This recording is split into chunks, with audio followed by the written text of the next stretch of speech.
I've been readjusting my gimbal and everything. Hello, hello. Um, please let me know if everything is all right with the video, with the sound. Hi, Karen. Jalil, good to see you. Thank you so much. Thanks. So for some reason, my new gimbal sometimes gets a bit tilted. I think it's just all my butterfingers, but if it keeps coming back, just let me know and I will try to readjust it. But right now, it seems a little bit tilted to me. Please let me know if it's the case. Hi, Andrew. Good to see you.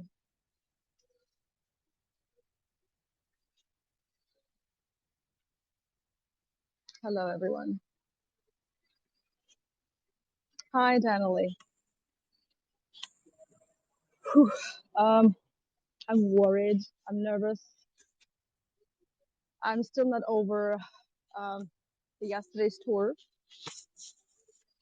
Like we all, this week has been very difficult for many guides on Hago, for many voyagers. Hi, hi, everyone. Hello. We still have about 7, even 8 minutes before we start. The weather's getting worse. They actually promising like real blizzard tomorrow, but today should be fine. Let's see how it goes. Yes, the week has been, however, emotional but clarifying, and it it should have been done. It was the right thing to do, and no matter how hard I tried not to participate, I couldn't but participate. We haven't started yet, but this is. I will show it when everybody starts. Okay, when we start, this is.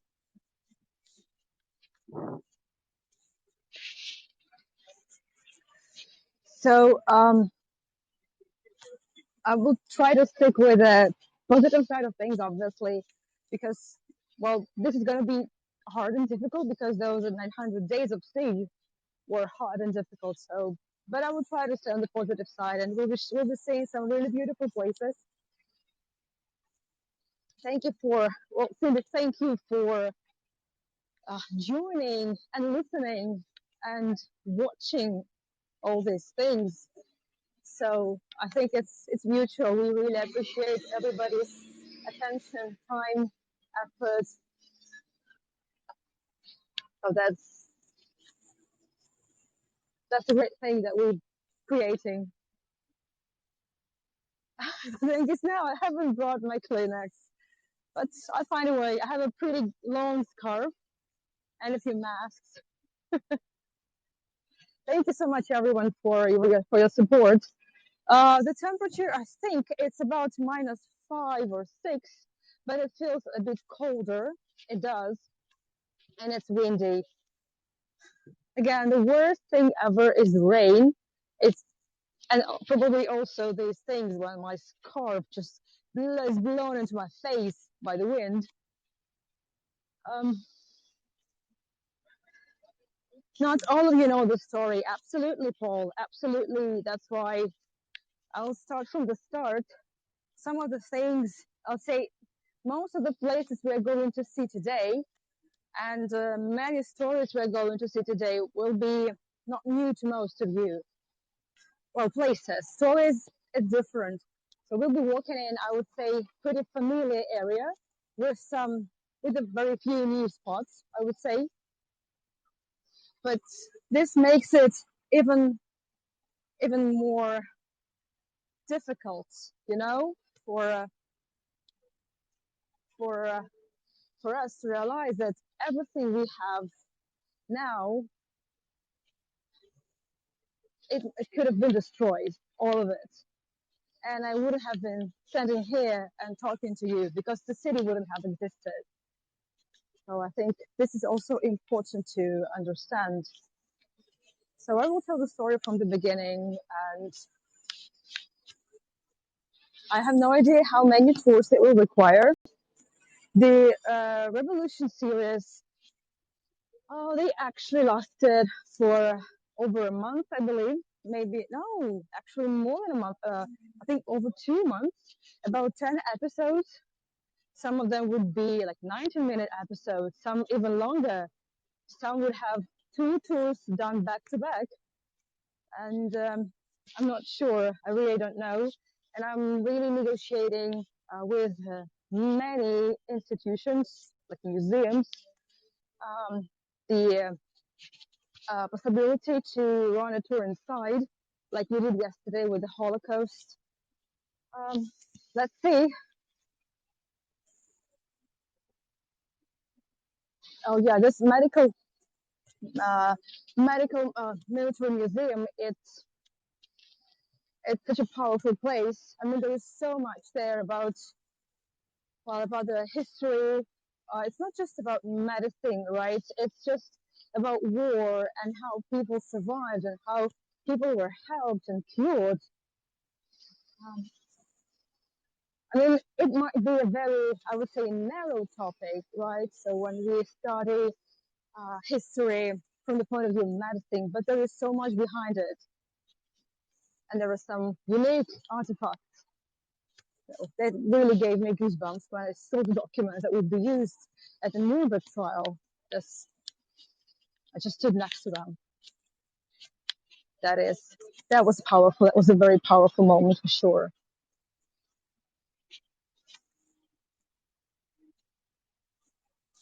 Yes, it's. I like. I agree, Cassie. I do like this angle of looking at things too, because war is not just bombings and tanks and whatnot, but there are people behind it.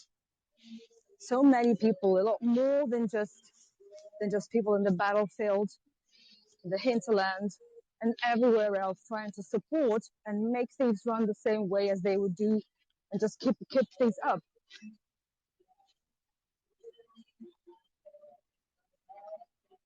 Well, Michaela, um, hopefully I will run the tour in the military medical military museum. I keep confusing the two, but I don't think it makes a big difference. But I will try because there is so much more I wanted to share. I mean, there was one review that some of the workers wanted just to more of the museum. The museum is huge. The topic was very narrow. Of course, we are considering talking more about it and showing you more. So I'm extremely grateful to the museum administration, to its PR department, for letting us in and providing us with the best curators. I really, really appreciate it. So we have about less than a minute before we start. I will try to. We will have some time for Q&A for sure. I assume there might be a lot of questions. I will try to answer some of them as the tour goes, but of course it's not possible for a tour like this. So let's see how it goes. And I've prepared a lot for today. I mean, a lot of footage, many stories. So if somebody's having an issue with the sound, yes. So hopefully you'll be able to sort it out. Thanks for all the help. Um, dear Voyagers, thank you so much for joining this tour. Hello, Peter from San Francisco. Yes, so Peter, you've been here before. You know some of the stories. That's great. Thank you so much for all the feedback. So today I'm launching my. Um, thank you, Coralie. This is very very early. I'm launching my Siege of Leningrad series. Today is my first episode. We could say that a little bit of introduction was just yesterday. So it just happened so that January 27th is both the day when the Auschwitz concentration camp was liberated by the Soviet army, by the Red Army. It happened in 1945. And January 27th, 1944 is the day when the siege of Leningrad, when the complete siege of Leningrad was lifted off. So the 2 days coincide with just a year gap between the two events, and they are interconnected. So hopefully yesterday I was able to show this to you, and tonight we're just starting getting to know more about the longest one city siege in history. One of the most horrendous, one of many, but one of the most of the many, one of the many of the most horrendous events of the 20th century. 872 days of the siege of Leningrad. The impact on history, the trace. So I would say the attitude of historians all over the world is pretty unanimous. It's one of the most difficult periods in world history, and the city. I would say that um, modern day historians, Russian historians, are not unanimous in many ways concerning the siege. I will try to provide some, let's say, I will try to be as unbiased as possible. I will try not to burst into tears. I will try to keep up with the logic, stick to the narrative. But, um, well, we're all humans, right? And of course, I will try to answer as many questions as possible. Hello, Fraser. So we were talking about the stage symphony and things like that a bit later. But we will mention this too in many tours. First of all, I want you to see this. Have a look. I wanted to start here. This is exactly the image that's in the cover to the photograph, in the cover to the tour cover. So you see here, this is the monument. You see the flowers and the bread over here. So this is a memorial plaque. In fact, it's painted on the wall with a template. So it's in Russian. Many of you have seen it throughout my tours because whenever I'm here, I cannot but show this to you. It says citizens. This side of the Nevsky Avenue, and we are on the Nevsky Avenue, is most dangerous during shelling or bombing. And here it says that this memorial plaque is here to commemorate the courage of Leningrad in those 900 days of siege. So 900, basically, well, 872 to be exact. And you see here lots of flowers because January 27th was exactly the day when the siege would be lifted off completely. So my gimbal keeps tilting here for no reason. And you see here the bread. So this bread this is this is hard. So let's do the following. Yeah, thank you, Michelle. Thank you for sharing some of the links. Thank you so much. I haven't introduced myself properly. My name is Anna. For those who don't know me, I'm a licensed tour guide to St. Petersburg, and we're going to talk about just very few episodes of the siege. And first of all, about Leningrad and about where we are. I would like to place you in the exact location. So that's why let me put the camera again. As I said, some of the places. Yes, you can also use Google to translate, obviously. So, but I'm here, so it's no big deal translating.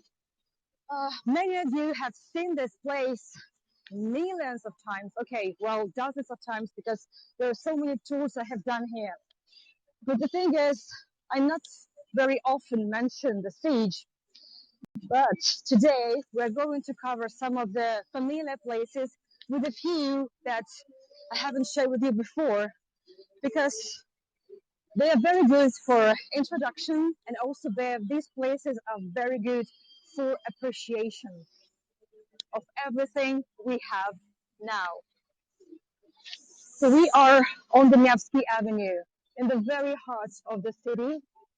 And here I would just like to tell you that every brick, every building, every window in the entire city can tell you many stories. Just one starting from here because I'm not going to come back this way, but I want you to see this. We passed by this crossroad many times. Just one story to be told. You see that building over there, so and you see that facade. So the building was supposed to be semicircular, but you see it's been sort of cut. It's like it's being cut, like sliced by the knife. This is, in fact, the memory of bombing. So, exactly, the Nevsky Avenue would be heavily bombed. And I will tell you the story from the very beginning, but half of the building, just half of that place, would be destroyed by the bomb. It's like it was cut open and you could see people, you could see personal belongings just there. They could do it in hole in the wall. So what the city did, they decided to leave the building like this. Well, just have this wall, absolutely straight wall without any restoration. And that's how the building stands till nowadays. Very few people remember because very few people are still around, right, from those days. But we should remember that. So over there, it's by the way, it's a shopping center, Admiral, because we are very close to the Admiralty. But we will talk about the Admiralty very soon. Those watching from the desktop, you can check with the maps for sure. So Admiralty is over there. But also in this building, there is the entrance to the Admiralteyska subway station, which is one of the most recent and one of the deepest, one of the most, I would say, high-tech, like really well-equipped stations. And it's so the foyer, the entrance to the subway is just there in the same building. In order to do that, they had to basically well, just disassemble the building brick by brick and put it back. So they could have built it bigger and of a different size and provide more space for the vendors, right? For the offices. But they decided to leave it like this. I believe this is a good example of the attitude of the locals to those days. It's the monument. This has no words, but I think it speaks for itself. No words are needed here. Okay, just give me a second. So, first of all, why Leningrad? I assume that, well, I'll start from the beginning. Assuming that not all of the voyagers are familiar with the history. So Leningrad is the Soviet name of St. Petersburg, starting from 1924, after Vladimir Lenin, the head of the Bolshevik Revolution, died. In 1924, the city would be renamed. Before that, it was Petrograd. Petrograd was the name given to the city at the time of the First World War. Before that, before 1913, it was St. Petersburg. And after 1991, St. Petersburg has its very first original name. So, the city of Leningrad, how did it start? I have to wind it a little bit backwards to 1930s, even to 1920s. Why? That's a good question. So, in 1920s and 1930s, especially, let's say the end of 1920s, early 1930s, Joseph Stalin was in charge of the country. I mean, at that time, and he would be in charge of the country even after the Second World War. He would die in 1953 only. And, well, the Soviet Union was a pretty isolated state in a way, and very well, they were autocrats. The Stalin was a dictator for sure, and the people didn't know much about what was going on uh, outside the country, and the world didn't know much. And I'm taking you now to the main square of St. Petersburg to tell you the stories I've never shared with you, and to fill you in about some of the things and show you some of the photographs that I've never shown you before. And we're going to the most beautiful place in St. Petersburg that could have been destroyed. It could have, and just we, we could have lost it all, right? Could have lost it all. Please let me know if you still can't, if there's anything with the sound or with the image. Just let me know. Great. So I see somebody's still having issues with this. Great. I'm trying to readjust my gimbal a little bit. Just give me a moment. Well, in 1937, Joseph Stalin started the purge. The purge, or basically the mass arrests and lots of murders of the intelligentsia and people of different social strata, of different social groups all over the country.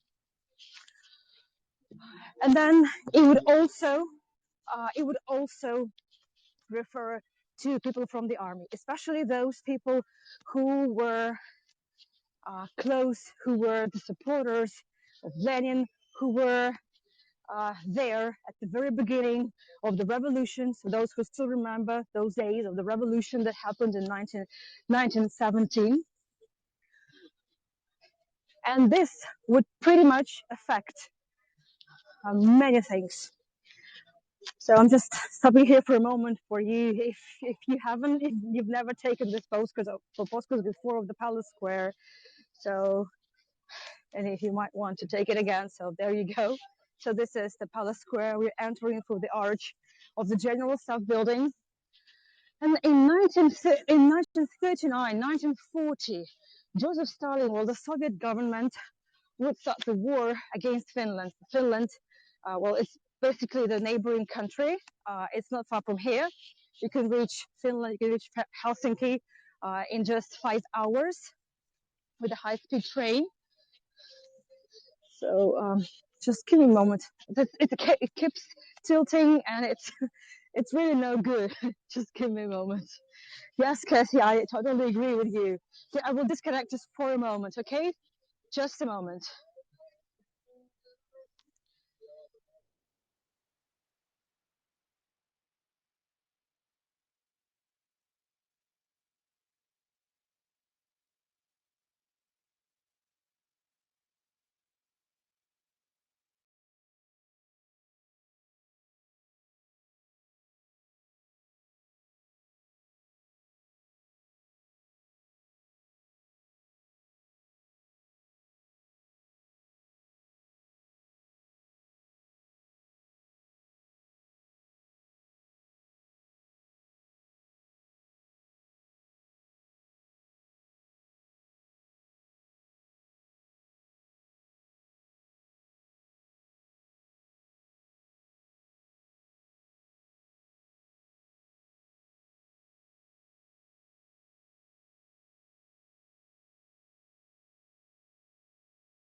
Okay, so I'm back. Hopefully it's a little bit better. Thank you. Yes, well, I think it looks better to me. Yes, good. Shows me 5 out of 5. Yeah, I had to do this because it definitely kept getting on my nerves. So, and Finland lost the war, and the Soviet Union got itself a bigger part of territory. And this would push Finland to bear a grudge against the Soviet Union, which I can understand, right? So the Soviet Union was an aggressor at that war. Of course, I'm generalizing things, but so we should remember that later on, the Soviet Union would have to pay for it. Again, I'm trying to say as unbiased as possible, right? It's not easy, but that's the case. One more thing, in 1939, so the same year, uh, well, the Molotov-Ribbentrop non-aggression pact, right? So it was an agreement between Germany and the Soviet Union not to attack one another. And only after the Nuremberg trial, the world learned of the secret protocol where Stalin and Hitler, well, through the ambassadors, agreed to divide the spheres of influence, right? And the thing is that Joseph Stalin wanted a big part of Poland and some other territories. Well, it's a long story, but this is also important. Why? Because exactly this Molotov-Ribbentrop pact would make Stalin believe and cling to hope that Hitler wouldn't attack the Soviet Union. And this was a very, very bad mistake, very big mistake. One of the biggest strategic mistakes of Joseph Stalin, uh, one of many, but that was the biggest one.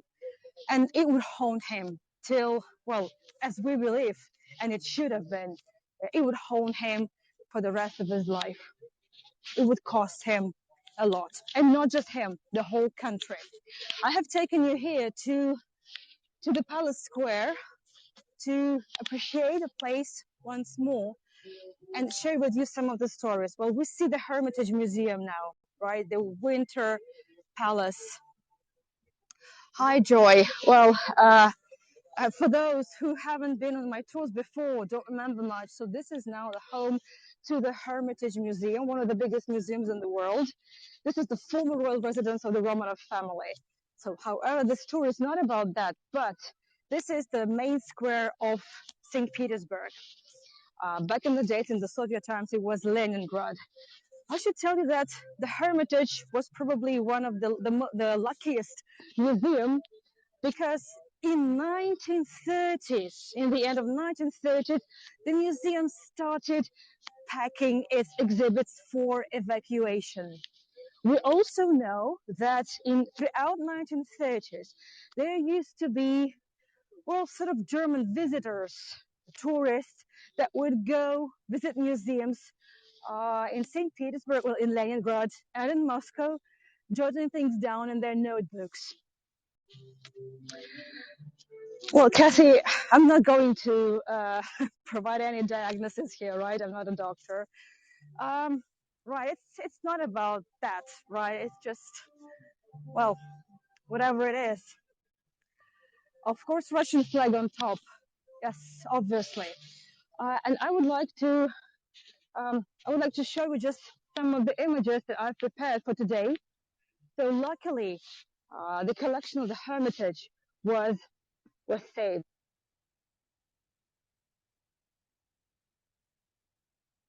How long the evacuation would be? Of course, not everything was evacuated, but a lot.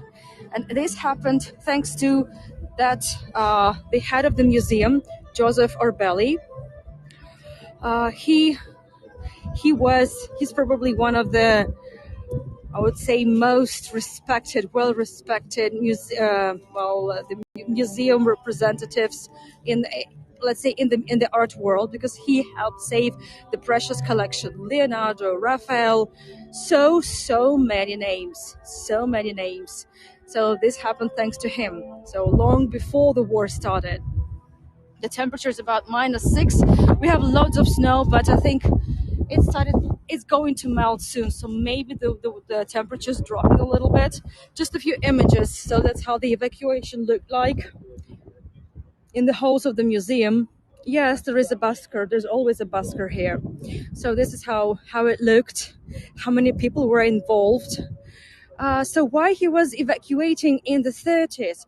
Well, first of all, because it was the command from Kremlin, because the Kremlin was getting ready for the Russo-Finnish War, and the border with Finland is very close. It's just a couple of 100 kilometers. Um, so it was very close. And again, so Joseph Arbelli must have seen the visitors that would jot things down. Again, we don't know much about that. So we believe that Joseph Arbelli knew a bit more than he could tell. Well, anyway, many thanks to him for that. And then the museum would stand like this. So it would be empty with the empty frames. Then the thing is that throughout 1940 and even in 1941, the officials, the spies that worked for the USSR would send numerous messages, top secret messages. Not all of them are now unknown to public, but some of them we know of, reporting that Hitler was getting ready to attack the Soviet Union. It would make Joseph Stalin turn into fury. He was on a rampage, and I would like to show you the photograph of one of the documents. Just give me a second to find it. Have a look over here. So it says here совершенно секретно, top secret. You see here, sov секретно, top secret. So this is a document. You can see it over here. So basically it's to Tavarish Stalin, to Comrade Stalin. So it says that Hitler is getting ready, so the attack is being prepared. It was just a moment. It was a message from the Comrade Michurin. What is that? So, and here with the green pen or felt tip, probably a felt tip, Stalin wrote that this note is not exactly a warning. This is a piece of, I'm translating it, not a word for word, but there is actually a curse word there. And then it says Joseph Stalin, just the initials, and then this will be the reply. So no wonder that at some point people working for Joseph Stalin, for KGB, wouldn't want to disturb Stalin with information like that. That is why when on June 22nd, 4 in the morning, the Barbarossa operation was launched, most of the people in Leningrad and the entire country had no idea of what was going on. The world was living, so the country was living its own life, and then the war started. The war broke out, and that was a shock. Of course, very close to that period, so the Soviet army would start their preparations, but by that time, more than a third of the best army generals and army officials would have been killed in the purge, or they would just die in the camps, right? In the labor camps. Satyam, the story of the Amber Room is different. We will talk about it some other time, okay? And this is, so June 22nd, this is when the war started. I would like to share a few more images. We're going to spend probably another few minutes here in the Palace Square, and then we move on. So I just wanted to see some of the images, and I want to show you some of the maps, if you don't mind, because I have zero understanding of war and how it works, and I have very bad understanding of all those strategies. But I've prepared some information for you. So let me just find it on my phone. I found a very good, I think it's a screenshot from somewhere, but It shows it's very simple, and it's just really my level of explaining things. So Leningrad, Moscow, and Odessa would be definitely the main points to reach for the army of Hitler. So exactly speaking of Leningrad and Moscow, there will be several army groups. They are you're 100 correct. So sorry, amazing framing of history. Uh, thank you, Carolyn. Thank you, appreciating that. And we are going to talk today mostly about the Group North. Inside the Group North, there was about 800,000 people with about 800 tanks and really good equipment of all sorts of things. So they did their homework. They prepared. So the army here in Leningrad and around Leningrad had probably about 1 million people, but again, more than one third of the, let's say, army elite had disappeared, right? So had perished. So you can imagine that. And the equipment. So by that time, before the war started, not much would be of, let's say, done to, let's say, the earth. So you didn't have really cutting edge technologies at its disposal at that time. And you see, uh, there is one more thing I would like to tell you. Looking for another image on my phone. Okay, we can actually start from here. Just a moment. So the head of the Army Group North was Wilhelm Ritter von Leeb. He was he was a talented army man. He was also very good in theory of war and warcraft. He wrote books on war and strategies. And you know what? He was very good at exactly the siege operations. That was in his wheelhouse, if I can say that. And it's just we don't know because we definitely know that it wasn't exactly Hitler's plan to besiege the city. The plan of Hitler is known for sure that he commissioned to wipe the city from the face of the earth. We know that for sure. Amy, the same year, things started at one at the same time. Ukraine suffered immensely. Immensely. Like yesterday, my colleague Olga did a tour in Babi Yar. That was horrendous. Yes, it's mind-boggling. It's unimaginable, and the number of people died there, killed by the Nazis, is it's hard to imagine, right? And let me show you what Stalin did. So once it started, so Stalin appointed Zhukov. Let me show you the portrait of Zhukov. So this is him, Georgy Zhukov. So finally, Stalin appointed one of the best army generals to fight von Leeb. However, I should tell you that Georgy Zhukov, when he studied the warcraft in a war academy, he also studied by the books of von Leeb. Can you imagine that? So again, we see it as a coincidence how it happened, but that's how it happened. So the Army Group North would start from Eastern Europe, and from the north, well, you can already guess it would be Finland. Finland, with the Commander-in-Chief Mannerheim. Let me also show you his portrait. And right now, I'm basically pointing to the side where the Finland is located. So this is Carl Gustav Emil Mannerheim.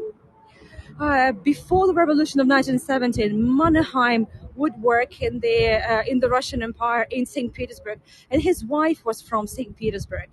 He spoke Russian, and the thing is that, well, this had there not been this Russo-Finnish war, so Finland probably wouldn't have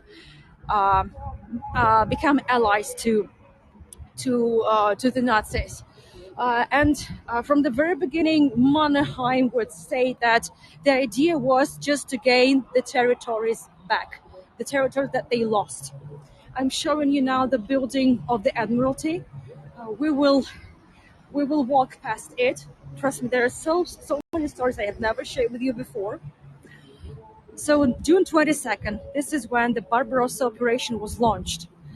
By next month, by mid-July, they would already cross the borders with the Soviet Union.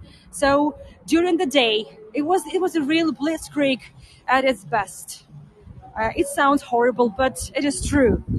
So sometimes the Nazi army could really cross 50 miles, 35 miles a day easily. I would like to show you a map. Hopefully, there are not too many maps. I'm so sorry. It might be a bit too much, but I think it helps. I think the maps they really help here. I'm just looking for a map. So have a look. Well, it's in Russian. I sorry didn't have time to translate it. So this is where Leningrad is. In so once the when the June operation, when the Barbarossa operation was launched, the Soviet army started building their defense zone in this territory. This is about 100 kilometers from Leningrad. So starting from June 22nd until about the second week of July. So that's how many miles. It's more than 200 miles that the Nazi army crossed the territory of Luga. And well, these defense line would stop the Nazi army probably just for 1 week or maybe 10 days. Yeah, maps really help a lot. So Luga, I'm sorry, I didn't translate, just had no time. It was probably the last image I added. Didn't mean to show it to you. And then they would go back. They would it would be destroyed, and then they would push forward. And between Leningrad and Luga, it's less than 100 kilometers. So it's about 50 something miles maybe. So, and you see, this is how far they would come. So just you see the Leningrad. This is how close they would be. I have more maps. So by the end of August, looking for another map. So by the end of August, that's how it would look. So this is how close they would come. So in orange, you could see the green is the territories controlled by the enemy. So from here, from this start, this is Army Group North, and from above, from the north, this is, as you see, the Finnish Army, Finnish Air Force. So this is less than 20 kilometers from the territory of Leningrad. Nowadays, these territories are included in the city's territory. Can you imagine that? So back in the days, it was very close suburbs. In the end of August, so all the train tracks would be destroyed. So there would be no connection with the mainland. And on September 8th, I have another map here. Just one more map. Just give me a moment. I need to zoom it in. There will be the Schlüsselburg fortress, Schlüsselburg town, blocked, occupied by the Nazis. Again, you see, so no railroads, nothing. So this will be the last but one station, and then Mga, and then Schlüsselburg. It will be cut off. This marks the start of the siege. And then starting from as early as the 8th of September, the bombings would start. So the life would stop. And around 3 million people would get stuck in Leningrad, doomed to starvation and death, either by starvation or bombing. We will talk about the destructions and everything. I want to show you just one image before we move on to the next spots. So we will have enough time to reach the key places for today. So there you go. You see that? So that's what was going on. The bombings would So many bombs throughout the nights and days would be dropped. Most bombs would be dropped by Finland, but not all of them. More than 1,000, more than 140,000 bombs would be dropped on the city. So the people would have to live in the conditions like that. Um, about about 4 days after the start, since the start of, I think we can do it that way. We will pause that way. Since the start of the siege, the very big warehouses with the food provision, or in case of any emergencies, would be destroyed by the bombs. So the Finnish aircraft, so they knew where those warehouses were, and they would be destroyed. This was tremendously change the plans. But uh, why did the Nazi army stop? Because again, so Hitler uh, specifically claimed that he wants the city to be wiped from the face of the earth. In the end of August, Adolf Hitler would officially claim that Leningrad is just about to be taken and destroyed. He even appointed um, the special unit uh, to start laying out the bombs to destroy the city. So they had their plan on the elimination of Leningrad. But what happened? Why would why would things change? So why wouldn't they push forward? There are several reasons for it. Again, from here, I'm going to cross the Nevsky Avenue and take you to the Admiralty, and then we're moving on to that side. So I need to find a few more images. If you have any questions at this point, it's a good time to ask them. Sorry, it's not very easy to keep up with the chat, but right now I'm going to do that.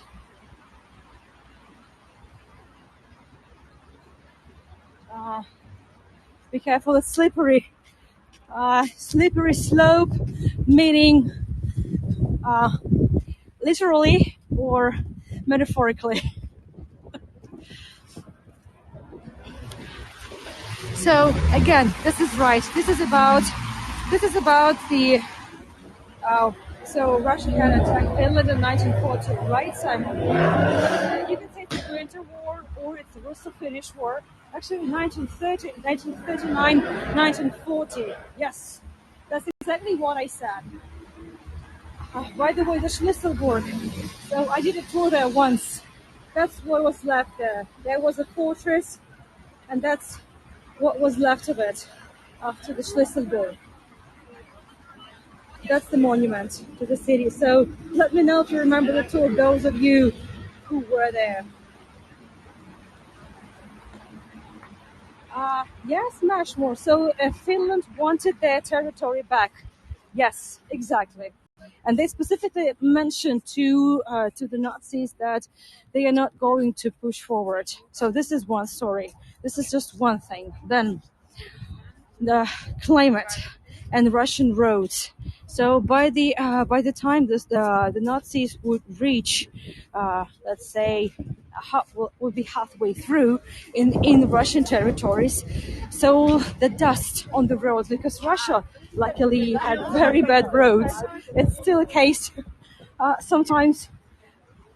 So the dust, the tanks, even the Panzer tanks, very good state of the art tanks would not cope. So the filters would be clogged, the many tanks would be just out of order with zero with zero capacity.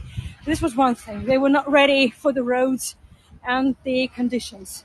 Then the climate. So starting from late August, already mid-August, because of heavy rains, we would have, so to speak, Rasputitsa.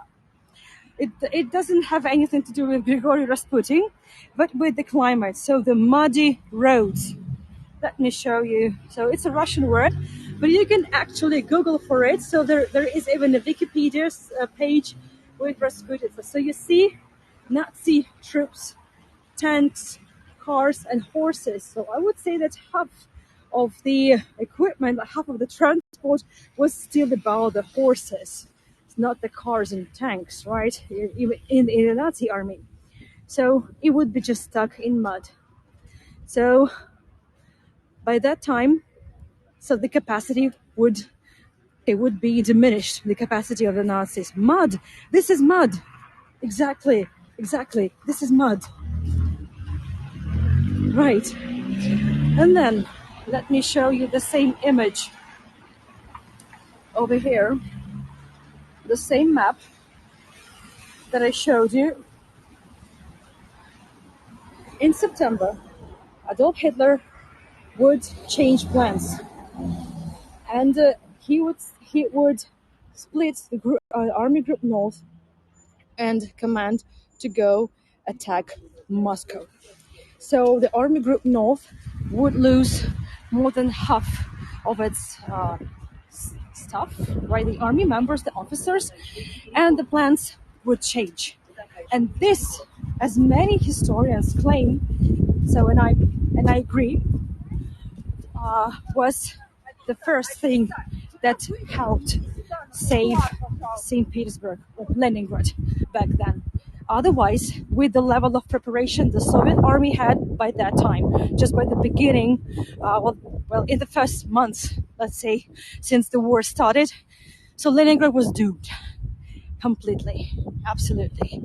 So this would definitely saved St. Petersburg. Over here, we are now on the territory of the Alexandrovsky Sad, Alexander Garden. Over there, behind the trees, you can see the dome of St. Isaac Cathedral, and we are heading there too. But speaking of the Admiralty, many of you know this was the former building of the Navy. Now this is a naval school. And with buildings like that, with the Nazi aviation, with the Finnish aviation, of course, buildings like that, with the golden spires, or the St. Isaac with the golden dome, or many other churches, or the spire of the Peter and Paul Cathedral, they were very easy targets. So what the people of the city would do, and now it's really hard to keep up with the let's say chronology, but I will try. So what would they do? They would disguise most of the buildings, as many as possible. I have a few images for you. We will stop for Q&A in a moment. Explain how the geography is significant in Russian history. Yes, I couldn't do without the maps for sure. I mean, it's impossible. Absolutely. Thank you for appreciating it. Okay, just a moment. Let me find it on my phone. So this is 72 meters high. So this spire is 72 meters. Sorry, up until that, 72 meters. Have a look. So those are in the besieged city under constant bombings. Have a look. So people are there, the alpinists, the mountain climbers. They would disguise all these spires and domes. Exactly the spire of the Admiralty building will be disguised with a huge piece of cloth. Can you imagine how big that piece of cloth was supposed to be? And it was gray, because most of the time the skies here are gray. Or one more image. Have a look. This is exactly the same spire. You see the small weather vane. This is you can see from here, but this is exactly the grandfather of Russian Navy, the very small spire. And this is a lady. So most of the alpinists were actually ladies, because most of the male population of the country was there in the battlefield. And this would go like this. They would have to mend it from time to time. And there is a very touching story, and I want to share it with you by looking at you. In 1943, in spring, the alpinists would go upstairs to mend the torn piece of cloth that would disguise, right, the camouflage. And you know what? An alpinist found a bird's nest with eggs in it. And you know what they did? They would have to keep it open and mend the piece of clothing, piece of the cloth, the piece of the camouflage cloth above, and they left the holes for the birds. And the same day, everybody in this besieged city knew about the bird that left its nest, that has its children there. And this was the sign of hope. I remember the story from my childhood because we read it, and I was more than 3,000 kilometers away from the place, but it touched me to the very bottom of my heart, and I remember it till now, and I still tremble. And then people would make from really makeshift materials. They would make small signs or small pins with the birds. Those were nightingales. Can you imagine that? Well, in the besieged city, when people would starve to death, people would be killed in volumes, hundreds and thousands daily. Okay, thank you for the heart. Now, speaking of the St. Isaac's Cathedral, I have never taken you through the whole territory of the Alexandrovsky Sad. So Alexander Garden, we would normally walk either that way to the Nevsky Avenue, or we would just skip it and go this way. So this is one part of the territory that we're covering, so it might be new to some of you. And plus, it never hurts to see the St. Isaac's Cathedral again. We're going to go around it, so just give me a moment. On that territory, there is a monument to Peter the Great. It's in scaffolding now because the city is getting ready for the big celebration. So this year we're celebrating 350 years since the birthday of Peter the Great. But I want to show you an image. So just give me a moment. Over here. So this is the monument to Peter the Great. We call it Bronze Horseman. So that's what the people in the besieged city, again, under bombings, would do.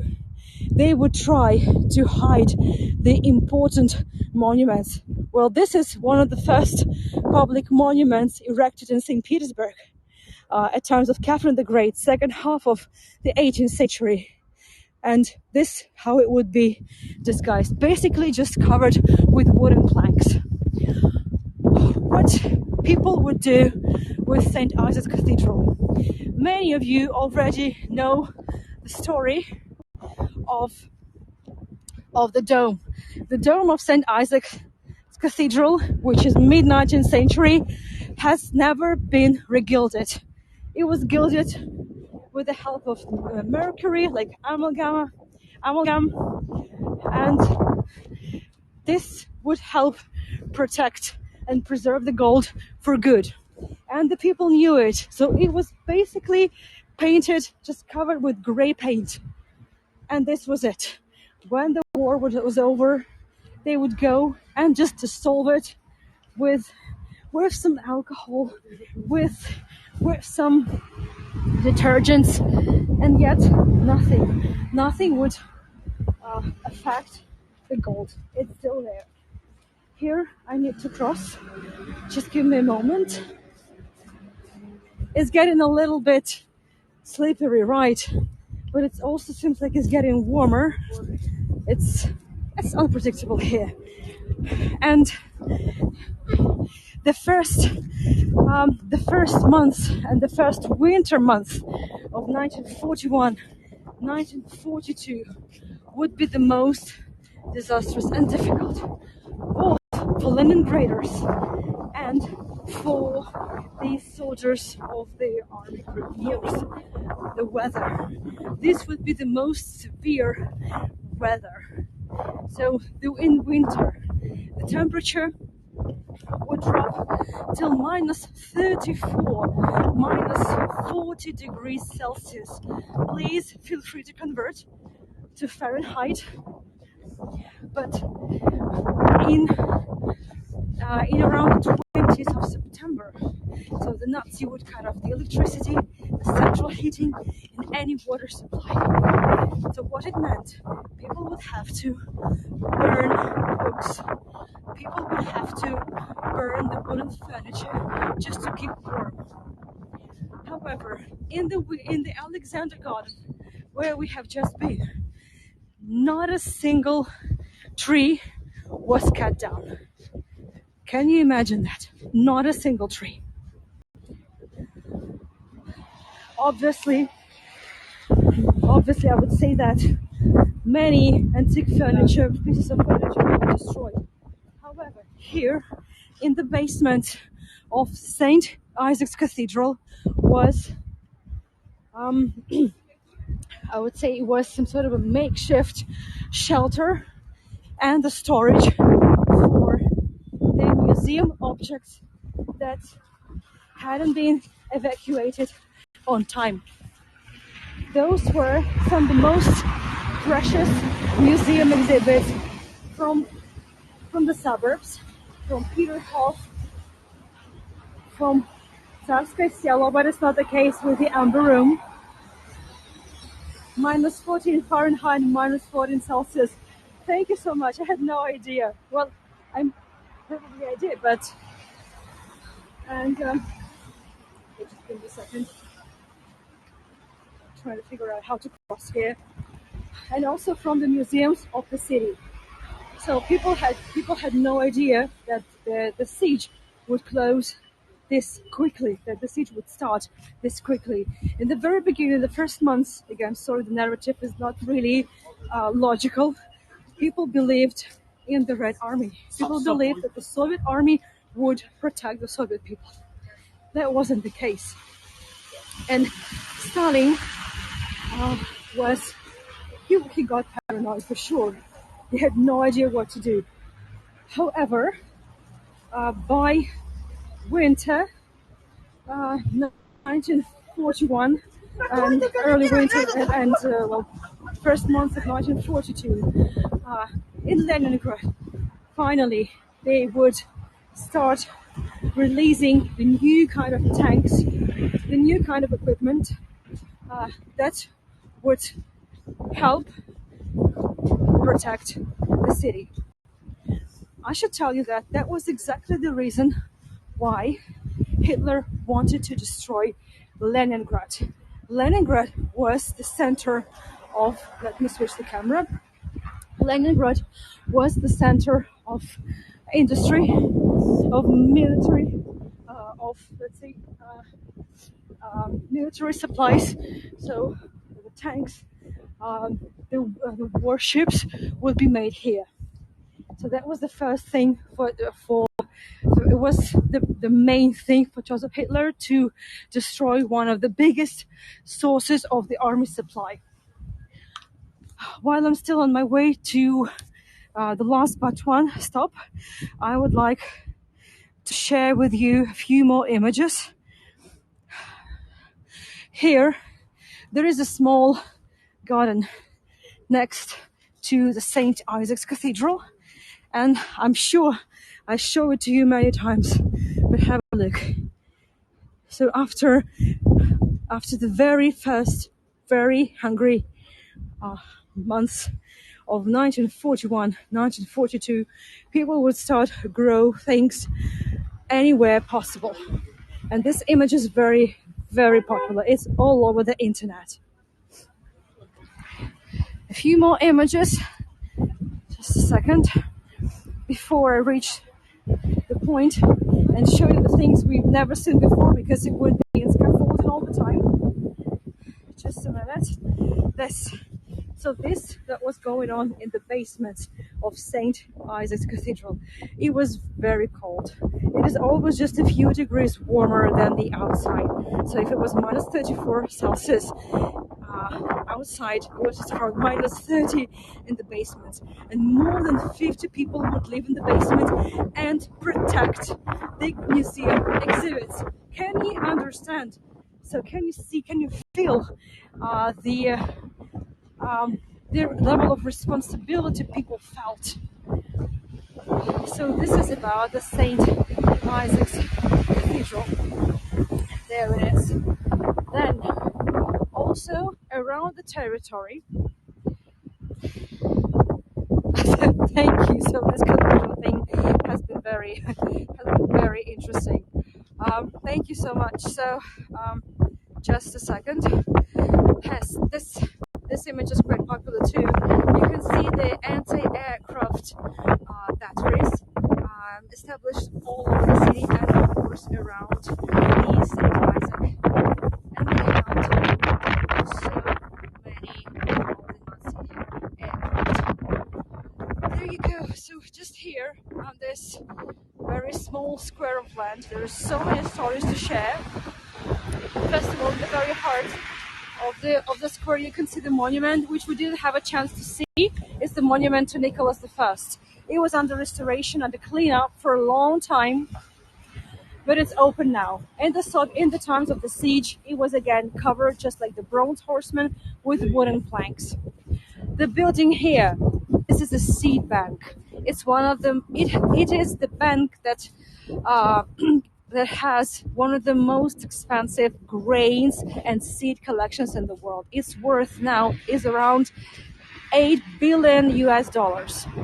So more than 400,000 different samples of seeds, of vegetables, grains, and anything that could be grown to help save the world from famine. It's not the only seed bank in the world, but it's one of the biggest. So this seed bank worked in the times of siege, and people who worked there, about several dozens of people, 30 people died from hunger. They didn't touch a single seed, a single grain. Can you imagine that? Just there. Conquista, this is the seed bank. This is the plant industry plus industry institution, and this is a seed bank, Vavilov Seed Bank. And the guns, anti-aircraft guns, the batteries would be everywhere in the city. And the last thing, and it is extremely important. And again, today I'm just introducing you to the topic of the siege. Here was the headquarters of the volunteers of the people's militia. Basically, those were the units, the volunteer units. So in the first months of war, so the Soviet army was more than by half destroyed. So because of it was badly equipped, it was not prepared. So the army lost so many of its elite members of the staff that could really look many steps forward, and many other things included there. So, but these are the key factors. So here, another building, it's the Mariinsky Palace, named after Maria, one of the daughters of Emperor Nicholas I, whose equestrian monument you see here. So the people's militia, hundreds and thousands of people, not only in St. Petersburg, but everywhere in the country, would form the volunteer units to help save the city. So we call them Opolchancy. So those are not army people, those are just common people that volunteer to go and save their city, their country. So from here, it will be decided to where people would be sent, who will be appointed there, exactly here. Okay, now it's time for questions and answers. I'm here to answer as many as possible. So again, this has been just an introduction to fill you in about the deployment of the forces, about who was involved, about how far and how close they would be. The siege of Leningrad, Beverly, this is for the next tour. there is so much more I will be sharing with you. So trust me, this is just the very beginning, as I said, just to introduce you properly, to fill you in about the details. And then in many more tours, I will tell you of how a million people perished, of what the other million would do, of how people would be evacuated, and what would be the ways to escape from the city. There is so much that you just cannot squeeze it in, even in 3 tours. So I hope I haven't caused much of the confusion. Uh, I decided to show you some of the familiar places, some of the places we didn't talk much of, like the Alexander Garden or like the Mariinsky Palace. And most stories that I share with you today, I haven't shared with you. Okay, questions. I'm looking at the chat. If I miss the question, please feel free to repeat it again. So I'm not leaving now. I'm not disconnecting because you deserve the answers. All of us deserve answers, but not all of them actually available. Okay, so let me do that. So, yes, I'm not from here. I'm from Siberia. Yes, part 2 is already scheduled for the next week. We'll be talking about the siege of Leningrad, about the symphony, about how people would live, how they would survive, and yes, and about some key events too. Thank you, Tracy, much appreciated. So I thank you so much. Okay, the questions. I'm scrolling through the chat goes very quickly. So no confusion, absolutely clear. Thank you, Kathy. This has been very difficult, very difficult. Thank you so much. Were your grandparents in the siege? No, Judith. My parents were not in the siege, but this is important to mention that I'm not from St. Petersburg, but both of my parents, relatives, grandfathers, grandmothers fought at war, and on my mother's side, I can actually share this information in some other tours if you want it. It's personal, but um, my mother's uncle is lost in action. Uh, is missing in action, so he lost in field. He lost in field, and there is no documents ever found. One more, um, one more relative on my mom's side. He killed more than 70 uh, Nazi officers, and he was given an award. In 1943, he died. It happened in the territory. It's not far from here, in Pskov. It was not far from here. It was the territory that was surrounded by the Nazis. It wasn't badly damaged, but the territory around nothing was left of it. So even if I'm not from here, if my family's not from here, there is still so much about the war that we can share. Let's not forget that Stalin was not a nice man alive. Both Hitler and Stalin, they were not nice people for sure. Absolutely, absolutely. So we were not forgetting it. No, absolutely. Thank you, Dolores. Thank you, everyone. Uh, a lovely romance set during the future of the Broad Horseman trilogy. There are many stories. Well, the Bronze Horseman trilogy is a good example.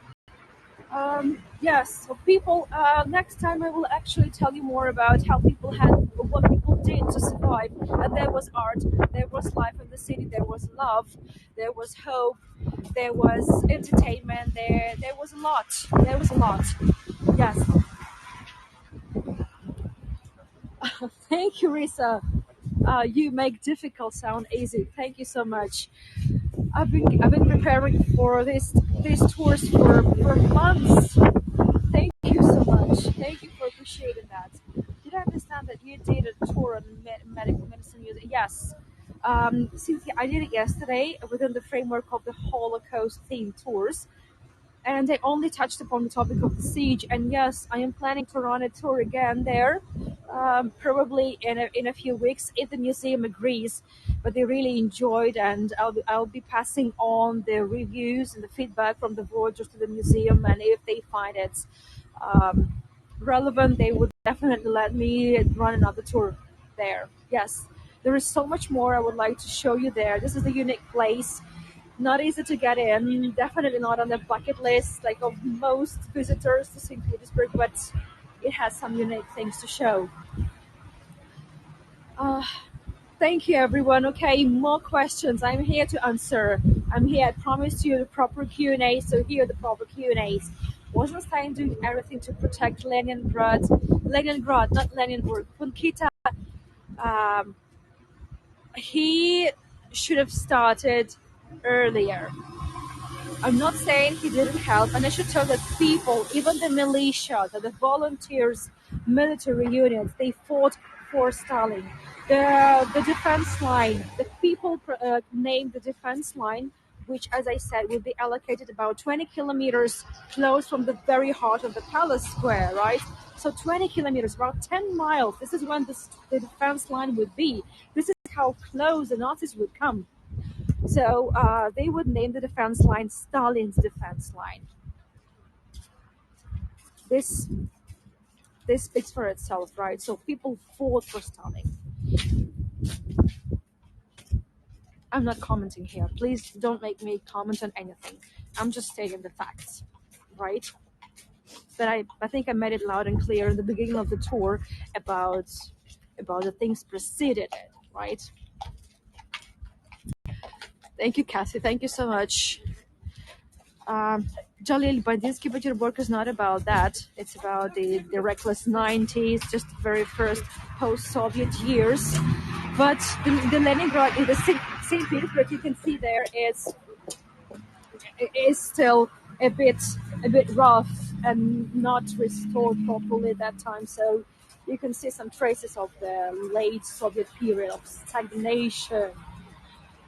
Um, Yes, Wendy, as I said, it's just a start. There is no way you can squeeze everything in one tour. So I'm just like helping you connect some of the dots of how things started, what could have been done, and well, anyway, it can be undone. So just some of the things, just providing you the sort of the things to pinpoint on the map.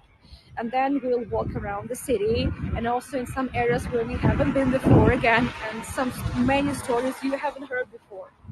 That's the thing. But the things we see now, it's well, the thing is that if Nazis uh, broke through, the city would have been blown up by the Russian army. I will tell about that in the next tour. It will be the one of the first things to mention. So either way, the city would have been destroyed.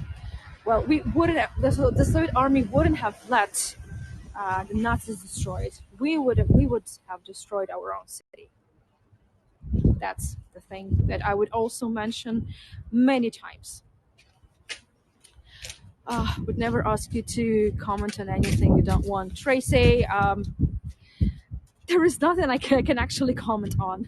So there's just some facts. They really speak for themselves. Uh, Caroline is the typical winter cold and snow, not all the year round, but it's winter, loads of snow. Well, it's been cleaned here. The weather is changing, and the weather is always changing. Luckily, I've never experienced minus 34 Celsius in Leningrad, like in the siege, in the first year of the siege. Well, Jalil, I'm happy you enjoyed that series. Thank you, Susan. So,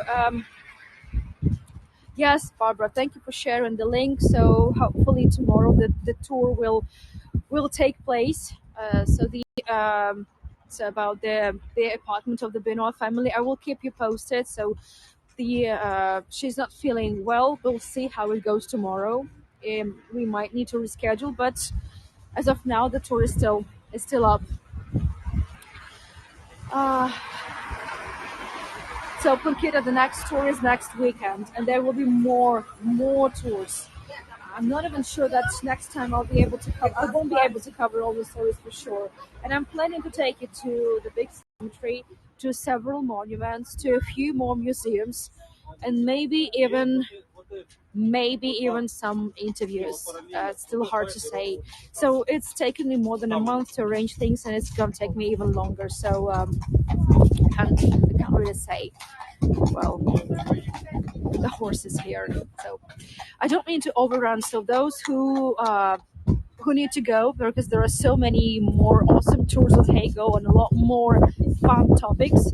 Uh, Obviously, thank you so much for joining. I don't mean to keep you any longer. If there are any more questions I haven't answered, please ask them now. Even though I studied Russian for 5 years, I've never really learned the history. Oh, Catherine, well, thank you so much. Thank you so much. Those who cannot remember the past are condemned. Absolutely, absolutely, Peter from San Francisco. You're absolutely right. Yes. And there are so many people that I would be talking in those many tours. So many names that should never be forgotten. Some of those names, some of those diaries that I'll be mentioning, they would be mentioned on the Nuremberg trial too. So these are the real things, the real stories, and real people behind those texts in the history books. Well, open Kita. Yes. Well, being a history teacher is a huge responsibility.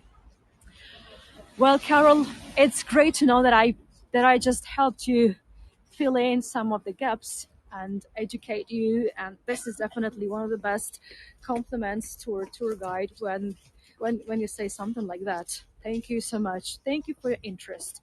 Thank you for the questions. And thank you for your patience. Thank you bearing with me with my tech issues.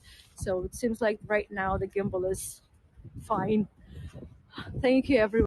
Richard, thank you so much. You're here. I didn't see you join. Sorry, it's been such a mess. I tried so hard not to be emotional. Thank you, Joanne. Thank you, everyone. Andrew, thank you so much. Thank you for your support. Thank you for your understanding. Thank you, thank you, Tracy. Thank you so much.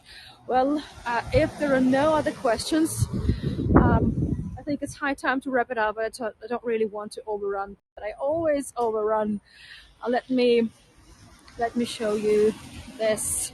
This is where I would like to wrap it up. So next weekend, we will talk more about how the life in the besieged city would go, what people would do, how people would survive, would try to survive, and how many people would die. So it's not going to be fun next time either. We will talk about the Siege Symphony for sure, and I'm pretty sure the tour like that would require part 2, maybe. So let's see how it goes. Thank you so much, everyone. I definitely need to warm up. It's getting, I don't know, it's either getting colder or warmer, but it definitely feels much colder than an hour ago. Thank you so much.